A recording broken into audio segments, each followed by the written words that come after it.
I have had a shocker of a week. I had to say goodbye to my 16-year-old Maltese, Spencer. He was my absolute shadow.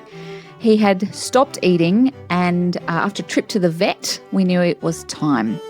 So I took him home so that the family could say goodbye, and we booked the following day.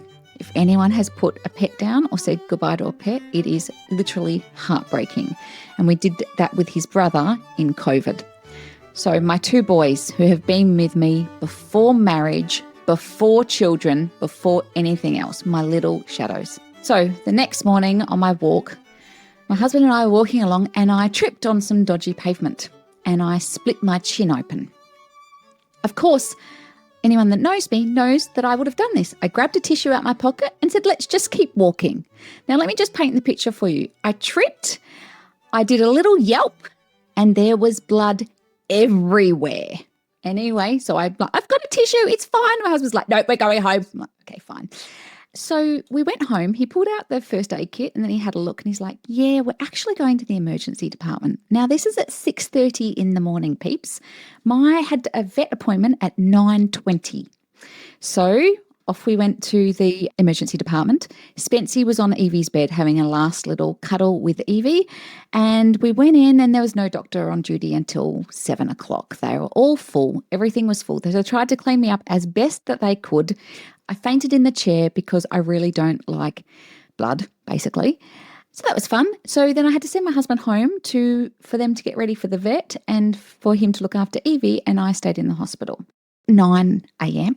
I said to the doctor, I really have an appointment I have to get to in 20 minutes. And he's like, righto. So they glued me back together. 20 minutes later, we said goodbye to Spency. Honestly, it was one of the toughest days that I can remember. I have a beautiful community. I got flowers, food, sugar, chocolates, cupcakes, all from my amazing community that day. And it was a rough day.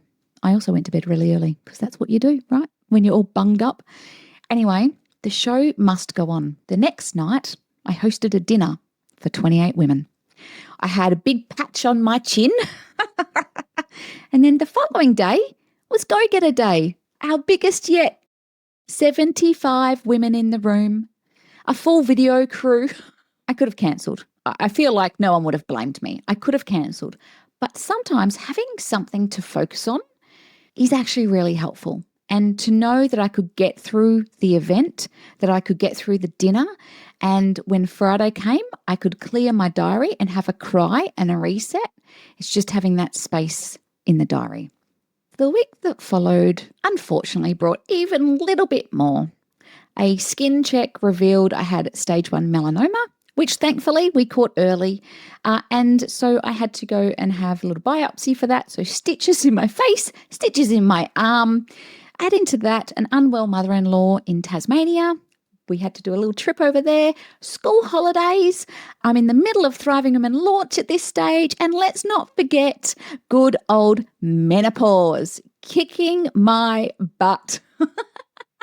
And you know what? It felt like a lot. I'm not going to lie. It felt like a lot.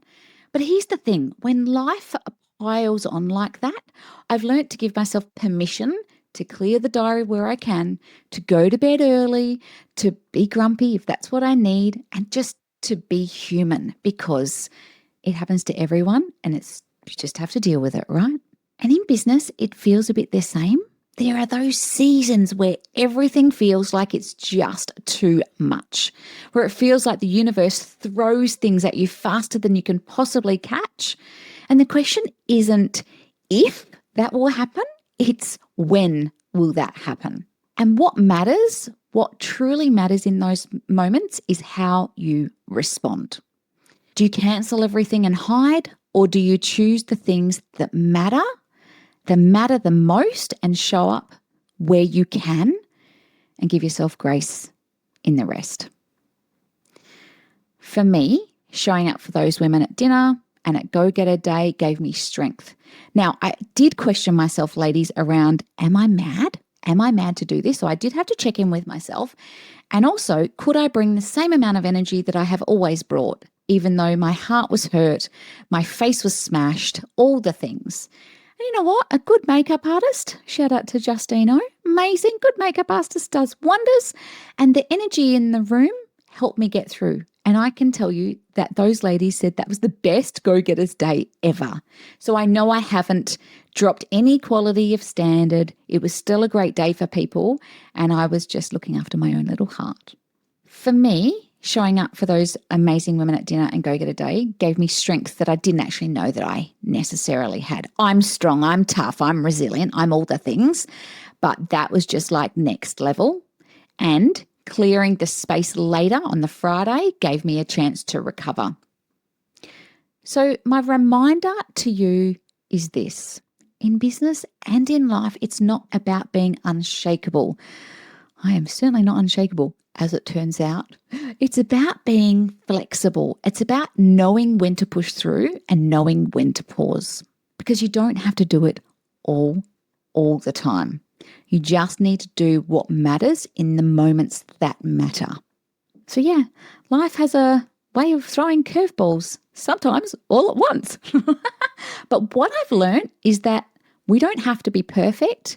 We just have to be present. We show up where it matters the most. You give yourself permission to rest where you can. And you remember that you're human first, business owner second. P.S. I just want to tell you a little story. I don't know if you'll understand this or not, but the doctor walked in and he said, "Oh, good morning." I'm like, "Oh, happy Tuesday." And I just stared at him until he said, "Happy Tuesday" back. That's just my thing. But his name was Phil, as in Dr. Phil.